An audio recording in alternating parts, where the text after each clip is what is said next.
In 1 Corinthians chapter 13, verse 13, Paul writes, "And now these three remain: faith, hope, and love. But the greatest of these is love." In a world full of lustful love, where the definition of love was corrupted and polluted, Paul is redefining love and helping the church understand what God's love looks like. As a body of Christ, we are called to love differently, and we are called to live differently. You see, love needs to be taught first before lived. Our definition of love can many times be based upon our emotions, our feelings, and our conditions, whereas the biblical definition of love is not based on any of these things. It is easy to love when we agree with one another and share the same viewpoints and same lifestyle, but it sure is harder to love those who don't agree with us. You know, we are not called to love like the world loves, which is conditional only when the expectations are met or when it feels good. We are called to love God's way. You see, I believe God is calling us to a new level of love. Love that heals, love that restores, love that builds. A question to us all: what is happening in your life right now that tests you in the way you love? Did someone you trusted the most ended up hurting you? Did your daughter or son completely cut off communications with you and have not spoken to you in months? All of these circumstances, they're hard, and yes, they hurt. You know, I wonder what would happen if we decided that with God's help and in His strength, we are going to love like we've never been hurt, and instead of withholding affection, staying bitter, or seeking revenge, we choose to love even when it hurts. Let me share 3 things with us which I believe would help us to love the way Jesus wants us to love. First one is this: choose love and forgiveness over hurt. Choose love and forgiveness over hurt. You see, Jesus was betrayed by His own disciple. He was abandoned by others. They nailed Him to a cross. They stabbed Him in His side. They put a crown of thorns on His head. Jesus' body shook as the pain was released through it. And do you know what His response was? "Father, forgive them, for they know not what they do."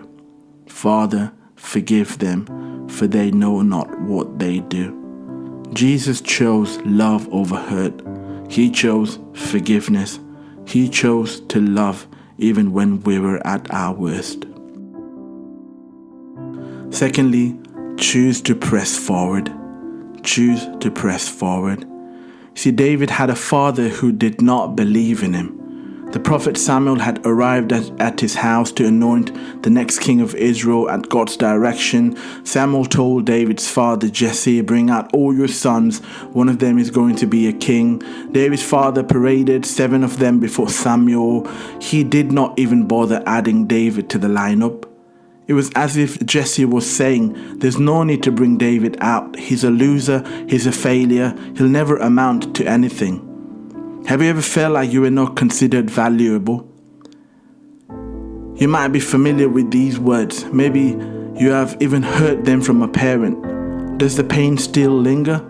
Does that brokenness affect your current relationships? David could have taken issue with his father. He could have used the pain and mistreated his father when he had become a king, but he chose to press forward and not dwell on past experiences. Past experiences can only shape us if we allow them to. See, we are not our past. We are not what others say we are. We are who God says we are. See, you are a child of God. You are forgiven. You are restored. You are a new creation. You are a citizen of heaven. You are adopted by God. You are blessed with every spiritual blessings. Most importantly, you are loved. Choose to press forward. Choose to press forward. Lastly, choose to heal your wounds. choose to heal your wounds. When your heart is broken to such a degree, it can feel beyond repair as the wounds grow deeper. But there is good news. Healing is possible. Let me say that again. Healing is possible. I find many of us struggle with the temptation of wanting to hide our struggles. We've been through stuff, but we don't want anyone to know. Instead, we fake a smile, say the right things, and hide the baggage. We want those around us to think we have the perfect life, we have the perfect marriage, we have the perfect family. You see, we would rather pretend we are so spiritual that we are immune to crisis. But let's be honest, we all struggle. We all struggle.